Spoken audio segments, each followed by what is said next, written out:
Assalamualaikum semua, halo guys, welcome back to my YouTube channel.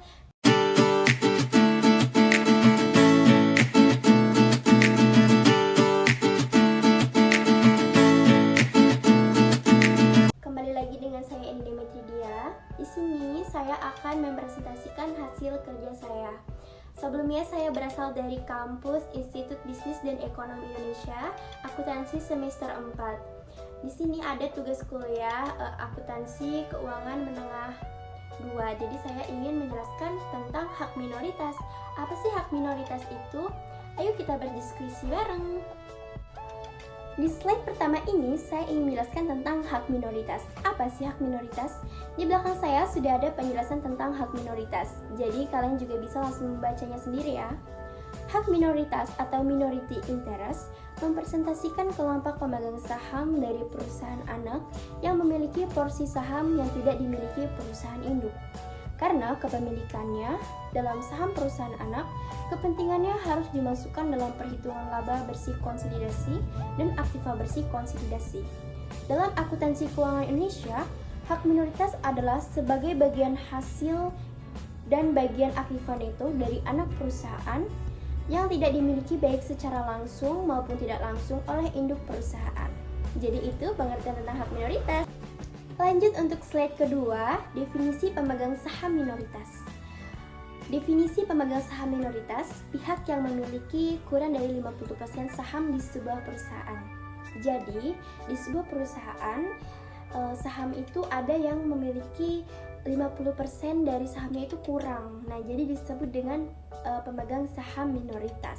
Meskipun pemegang saham minoritas ini tidak memiliki saham dalam jumlah yang besar di suatu perseroan, tapi UU PT memfasilitasi hak-haknya melalui prinsip equal protection. Prinsip ini menyatakan bahwa setiap saham dalam klasifikasi yang sama memberikan kepada pemegang hak yang sama juga.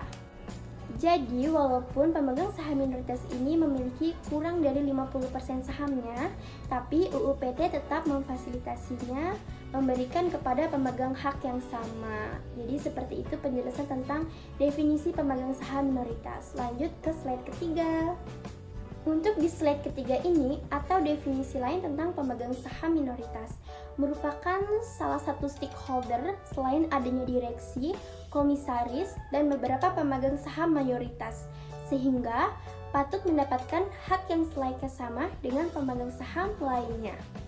Sebagaimana diketahui, dalam Undang-Undang Perseroan Terbatas memberlakukan satu saham satu suara, yang mana setiap saham dikeluarkan mempunyai satu hak suara kecuali anggaran dasar menentukan lain. Oke, kita next di slide selanjutnya. Di slide ini saya akan membahas perbedaan antara pemegang saham minoritas dan mayoritas. Di slide sebelumnya saya sudah menyinggung apa sih pemegang saham minoritas. Nah, di slide ini kita lihat perbedaannya ya. Pemegang saham mayoritas adalah mereka yang memiliki dan mengendalikan lebih dari 50% saham perusahaan yang beredar. Nah, jadi kalau yang minoritas tadi sebelumnya itu yang memiliki kurang dari 50%, kalau mayoritas itu yang memiliki lebih dari 50%. Sedangkan pemegang saham minoritas adalah mereka yang memiliki kurang dari 50% saham perusahaan. Nah, kan sudah saya singgung sebelumnya ya. Pemegang saham mayoritas memiliki kekuatan yang besar untuk mempengaruhi keputusan operasional utama, termasuk pergantian anggota dewan dan eksekutif tinggi tingkat C seperti CEO dan personel senior lainnya, sedangkan pemegang saham minoritas memiliki pengaruh lebih kecil. Jadi kalau yang mayoritas ini kekuatannya untuk mengendalikan hak-haknya ini lebih besar loh, karena sahamnya tadi tuh lebih tinggi, seperti itu. Di slide ini juga masih dijelaskan perbedaannya ya. Konflik antara pemegang saham mayoritas dan minoritas dapat terjadi ketika mereka memiliki pendapat atau tujuan yang berbeda dalam mengambil keputusan terkait perusahaan. Jadi mereka ini antara hak minoritas dan mayoritas ini juga memiliki konflik nih kalau memiliki pendapat dan tujuan yang berbeda. Kondisi asimetris ini dapat menyebabkan pemegang saham mayoritas menyalahgunakan kekuasaan yang dimilikinya dan merugikan pemegang saham minoritas.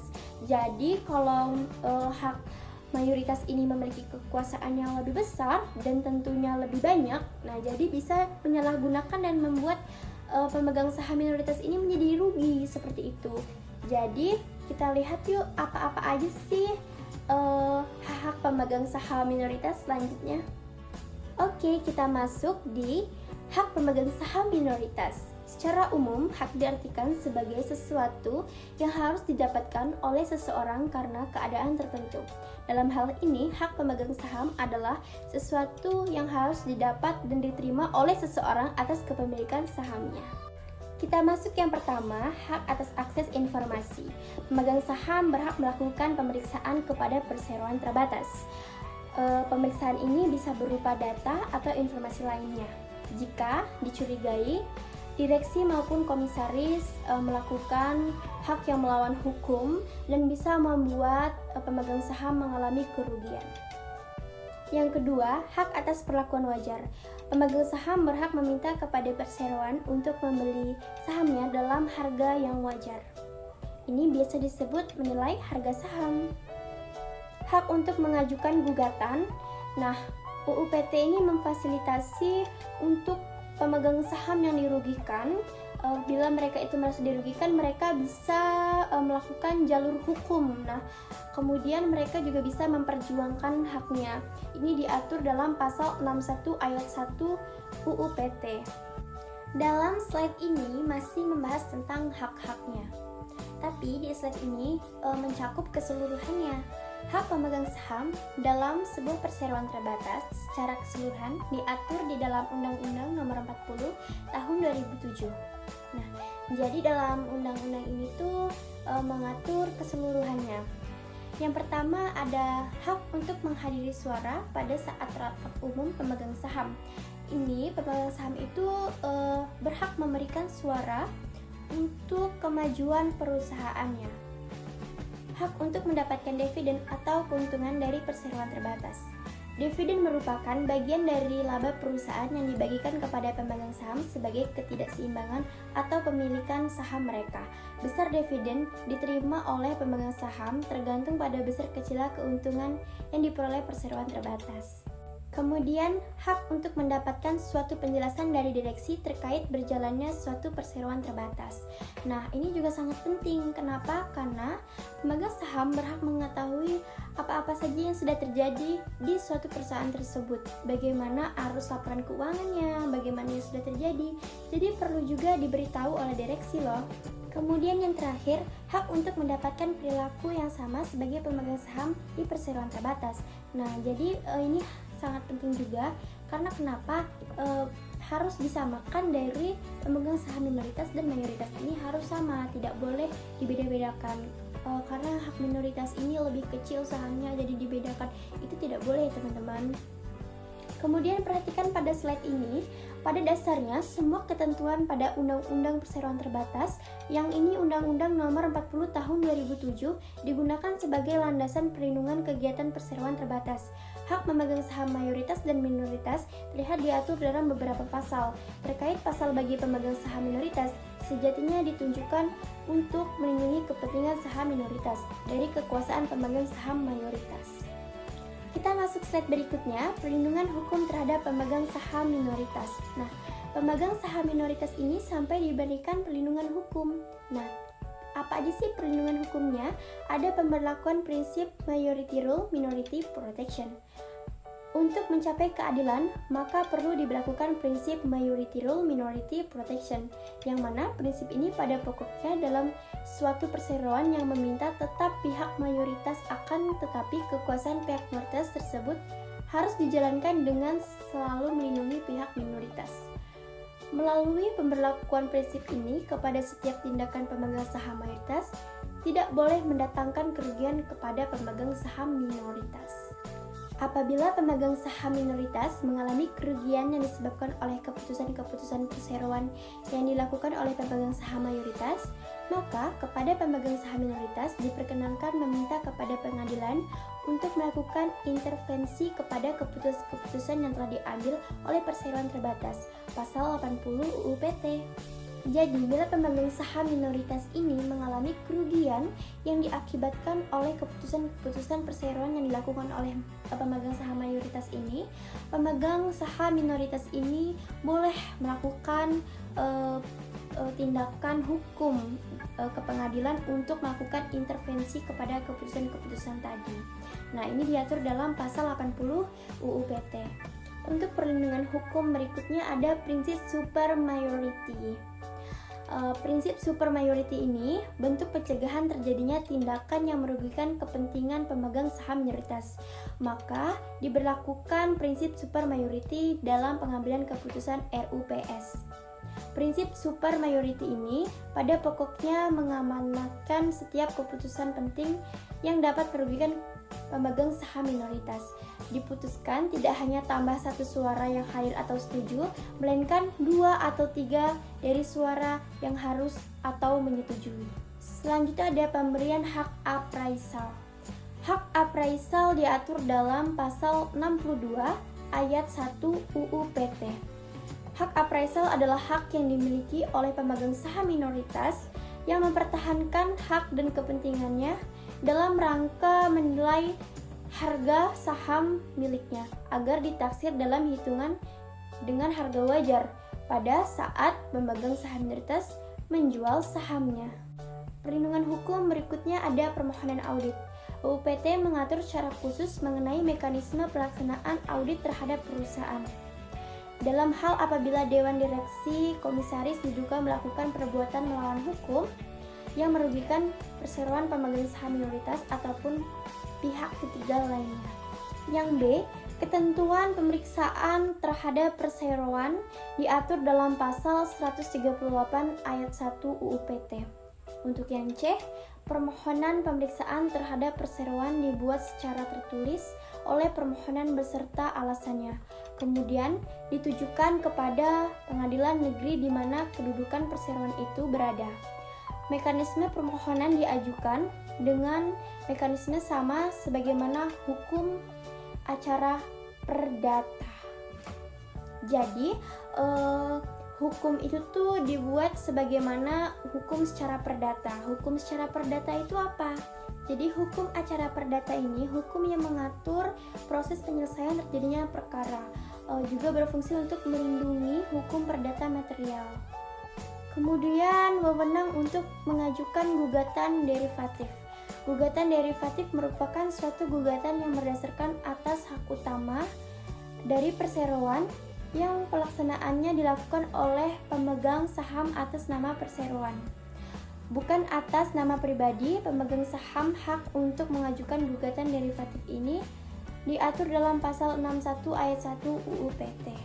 Berdasarkan ketentuan tersebut, untuk memenuhi syarat-syarat mengajukan gugatan derivatif itu ada 2 langkah. Yang pertama, untuk hak untuk mengajukan gugatan derivatif diberikan kepada pemegang saham yang memiliki minimal 1/10 bagian dari jumlah seluruh saham dengan hak suara sah. Yang kedua, ada hak untuk mengajukan gugatan derivatif diberikan kepada pemegang saham minoritas yang sudah menjadi pemegang saham pada saat diambilnya. Jadi maksud untuk poin yang pertama itu misalnya kita ingin mengajukan gugatan derivatif. Nah, minimal kita harus mempunyai saham sebesar 1/10. Kalau kita itu kurang dari 1/10, kita tidak bisa mengajukan gugatan derivatif. Nah, untuk yang nomor 2, hak untuk mengajukan gugatan derivatif diberikan kepada pemegang saham minoritas yang sudah menjadi pemegang saham pada saat diambilnya. Jadi untuk poin yang nomor 2 ini juga hanya kepada pemegang saham minoritas ya. Jadi derivatif ini juga paling pertama itu ditujukan untuk pemegang saham minoritas, karena tadi kita sudah bahas untuk dia ini kan untuk perlindungan hukum, jadi tentu saja untuk pemegang saham minoritasnya. Kita sudah sampai di contohnya. Untuk contohnya saya ambil dari pemahaman saya saja secara garis besarnya. bagaimana pemegang saham minoritas dan mayoritas ini saling bekerja sama. Manakala seseorang bernama A mengundang seseorang bernama B untuk mendirikan suatu perusahaan dengan dirinya dan menyarankan supaya si B memasukkan 49% dari saham perusahaan dimaksud. Sementara si A mengambil 50%, maka kepemilikan mereka atas perusahaan tersebut memang terlihat hampir berimbang. Hanya saja kekuasaan mereka untuk mengendalikan perusahaan itu sangat jauh dari berimbang. Meski hanya selisih 1%, disinilah isu pemegang saham minoritas mulai muncul. Si B akan sangat berhati-hati untuk menerima proporsi tawaran saham yang diberikan oleh pihak si A tersebut. Seperti saya tadi bilang, kalau pemegang saham minoritas itu pemegang saham yang kurang dari 50%. Nah, yang menjadi kurang dari 50% ini berarti seseorang yang bernama B. Nah, yang bernama A ini tadi mayoritas seperti itu. Jadi, yang berkuasa ini si A karena sahamnya itu lebih dari 50%, yaitu 51% itu tadi. Jadi dia lebih banyak menguasai, lebih banyak kayak mengaturnya. Jadi dia itu lebih kayak jadi berkuasa di situ. Nah, jadi tadi penjelasan tentang contohnya ya. Oke, sekian dan terima kasih dari presentasi saya, Eni Demetridia. Mohon maaf kalau masih kurang ataupun belum memuaskan, mohon dimaklumi. Segitu saja penjelasan tentang hak minoritas dari saya. Semoga kalian semua lebih paham dan juga lebih mengerti apa maksud yang saya sampaikan. Untuk kita berdiskusi, kalian bisa aja langsung ke komentar di bawah ya. Terima kasih. Assalamualaikum warahmatullahi wabarakatuh.